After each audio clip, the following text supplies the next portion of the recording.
So it's time to take a check and see how we're doing in this class. How are we attempting to meet the goals of the course? Are we bringing it all together? And then how can you start to use some of these elements, some of the goals of the course, to develop your own final project? So if you remember, when we started out, we said this is an interdisciplinary course. I think you can see how we have used history, religion, theater, literature, social science to try to ask questions of the places we've been, whether it's the theater in Athens or the arena in Rome or Shakespeare's Globe. We have tried to look at how different elements, again, whether it be religion, theater, literature, history, help us to understand the human condition in the past, but also help us to make connections to our own day, right? We have looked at primary sources. We're continuing to do so. Even your projects, like your out and about project, that is you going out, experiencing a venue yourself as an expert, but also as a primary source. Your reactions are indeed primary. So primary sources, that goes from the preparations for Greek festivals that we read the first week, Sophocles, his Antigone, Juvenal and satire, the graffiti at Pompeii, Shakespeare. You have elements in Greenblatt. We're not reading a whole play by Shakespeare, but we have selections. Architecture, things like the Globe, things like the Colosseum. Archaeology. We've seen archaeology pop up both in Greece, Rome, and of course in London. Secondary sources. You have experts in the field in these various fields trying to explain the importance of some of your primary sources. So the editor for the Greek religion text, that's Valerie Warrior. The editor for Antigone. Many of you use different versions than I assigned, so I didn't want to put one particular name there. Keith Hopkins on gladiators, telling us about what he thinks these gladiatorial contests mean for Rome. Greenblatt on Shakespeare's London. So we're reading lots of different experts from a variety of disciplines and places. Again, Hopkins, an historian, Greenblatt, a literary critic, a literary analyst, and then of course Greek religion and the editor for theater, an expert on drama and tragedy. You've been doing analysis, both in your papers and at the discussion boards at Blackboard, right? You have been talking about ethics, analyzing things like Antigone for ethical decisions about justice. You've been discussing religion, both in Antigone but also in other areas such as the origin of gladiator games at Rome. Political theory. We've been having a go at political theory. What does it mean to be a good leader in Athens? Gender issues, certainly with Antigone, but also with regard to Rome and with regard to Shakespeare. Social classes, oftentimes you've all said it, in these venues, whether it is in the theater in Athens or in London, the arena in Rome, it might depend upon your social class as to where you sat, how much what kind of good seat you got or not. And again, even Juvenal talks about this in his satire. Psychology. Many of you have been talking about what it means to come together as a group in this kind of setting, how the violence in the arena might affect that group, how the debate in the play might affect that group, the kind of emotion that Shakespeare might be trying to get from the audience. Other things to think about, city planning. Even in London, we have this idea of where should those theaters be. City leaders oftentimes didn't want the theaters in London proper. There were issues of morality for the people of London. We are going to read more articles in this class, to be sure, in particular as we move towards the end of the class, a very modern approach to city planning. So thinking about all of these different kinds of analysis that you guys have been doing it at the discussion boards at Blackboard, you've also been reading about, and we've been trying to implement in our various approaches to the analysis of this information. Your final project is coming up. I know, I can hardly wait. I'm sure you're counting the days till the end of this class yourself. But no, I'm excited to see what you guys are going to do. Some of you will focus on the disciplines that you know best. Some of you will sample various disciplines. I hope that you will, in your final project, do so.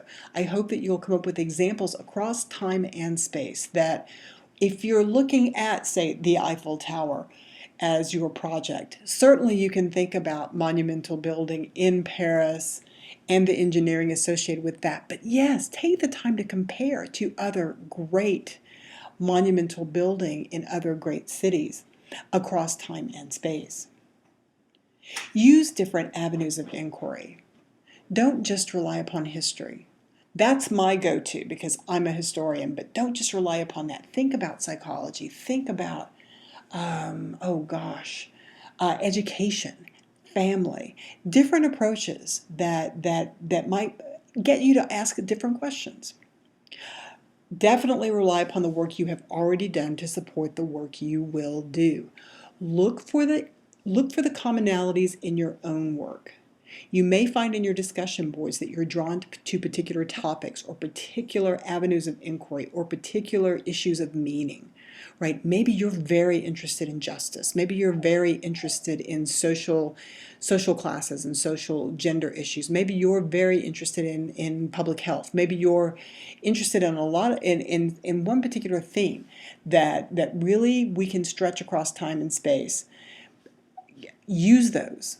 You can cut and paste from yourself, right? So think about how you can use the work you've already done in your papers, in your projects, at Blackboard to pull all of that in an interdisciplinary fashion using a boatload of evidence from across all different times and spaces to put together your final project. I know that seems really broad and almost vague, right? You'll have to pick and choose those elements that you find most interesting. More to come on that.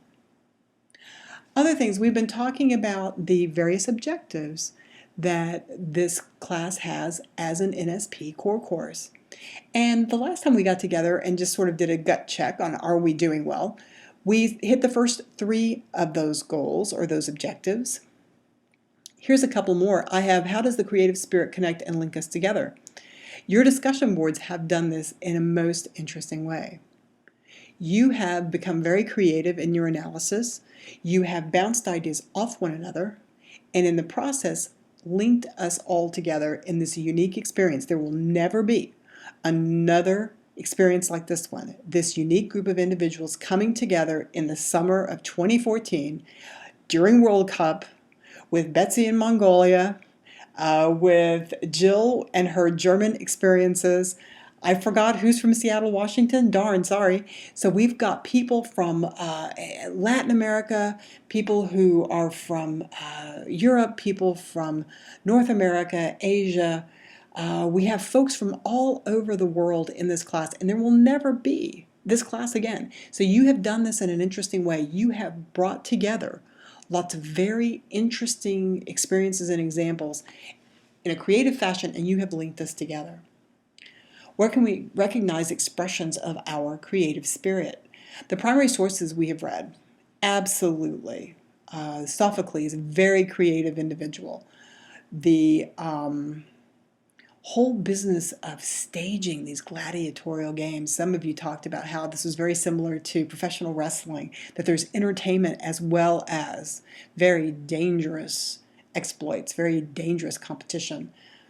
The same can be said of the gladiators as for these modern wrestlers. And again, it's a combination of entertainment, creativity, and brute strength that is very interesting. Yeah. So the primary sources, in addition, Juvenal, of course, elements from Shakespeare, again, the graffiti at Pompeii, the religious processionals in Greece, the Olympic Games in Greece. These are very impressive expressions of the creative spirit. And don't forget the physical achievements of people in the past, the engineering feats of the Romans, draining that lake to build that Colosseum. The business of the Globe Theater, how it burned down at one point and had to be rebuilt. And then the modern version of that by Sam Wanamaker to try to bring that all back to modern day theater goers to have a sense of appreciation for the past. So great engineering feats also are expressions of our creative spirit. So the final one how has the creative spirit influenced various aspects of society? Again, I would ask you, how might Sophocles' Antigone have led to, sorry, I misspelled led, have led to discussions about leadership in Athens? Would the audience have walked away discussing, debating, who's right, Antigone or Creon? Was the law too hasty that Creon made? Should he have backed down? Should he have held fast? How might Juvenal have encouraged change in Roman society? You have that at the discussion board as well. How might he have encouraged change? Do you think he made any changes from his satire? How did the crowd in London influence Shakespeare's writing? And in return, how might Shakespeare's writing have influenced the crowd at London, especially those groundlings who came to see him? Yes, a very interesting approach. We have, so far, really attempted to hit the goals of this course. We've tried really hard to make it interdisciplinary, going across time and space with different approaches to different evidence. And I hope you'll continue to use the same enthusiasm as we continue to push through the rest of the course.